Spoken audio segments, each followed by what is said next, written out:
Hi guys! May papakita ko sa inyo na ginawa ko sa mga leftover food ko. So, I think magugustuhan niyo yun kasi para magkaroon siya ng ibang taste.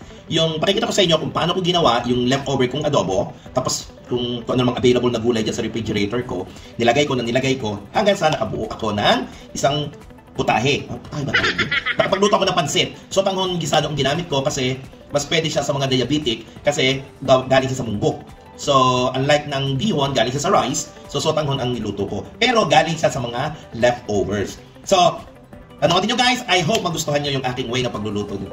Okay, see you later. Guys, ito yung tira kong adobo. Hiniwa-hiwa ko yan. Yan, naghiwa ko ng bawang at sibuyas. Ito yung beans. Ang tawag dati Baguio beans. And cabbage repolyo. Yan, ginisa ko lang siya. Yan, ginisa, hiniwa-hiwa. Ginisa sa sibuyas, sa bawang. Yan, tingnan ninyo. Kailangan medyo i-toast natin siya ng konti. Yan. Tapos, lalagyan natin siya ng toyo, additional soy sauce, panlasa. So, depende yan sa type nyong alat. Black pepper. Yan, paminta. Yan na nagpapasarap din dyan. Yan. Dinagdagan ko. Mahilig kasi ako sa maraming paminta. And then, yan, gisa-gisa uli. Halo. Kaya masarap siya na medyo matotoast. It adds flavor. Then, nilagay ko ng Baguio beans. Pagkakalagay ko ng Baguio beans, yan, nahahaluin natin yan. Hindi natin siya pwedeng i-overcook. Tuloy lang ang paghahalo.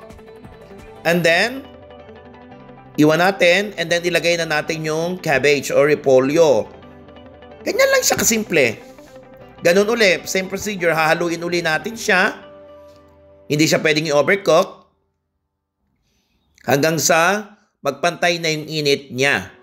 So, ganyan lang guys, kasimple, hindi siya ganun kahirap gawin. Yan, kung pantay ng apoy, alam nyo namang, pwede naman nating half cook yan eh. Then, lagyan natin ng sesame oil. It adds flavor. Yan. Ang paglalagay ng seasoning guys, at saka salt, bahala na kayo. Yan, tubig. Aba? Wala na pala natin. And then, lalagay na natin yung sotanghon. Yan, ganyan kasimple lang. Kailangan ilubog natin siya sa tubig. Ang sotanghon ay hindi madaling maluto, guys. At it needs a lot of water. Yan. Yan, pakukuluin natin siya na pakukuluin dyan hanggang ma-absorb niya yung pinaka-sabaw, pinaka-water niya.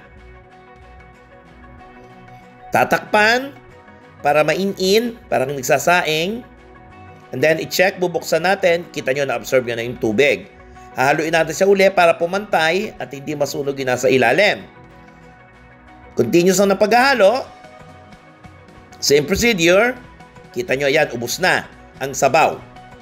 So, makikita nyo, luto na yan, guys.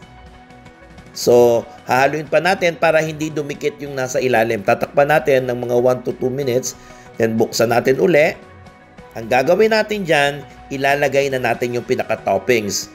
Don't forget yung toppings ay may konti yung mga sabaw-sabaw pa na i-absorbin din nung pansit. So, ganyan lang yan. Tatakpan natin. Tapos na! Enjoy!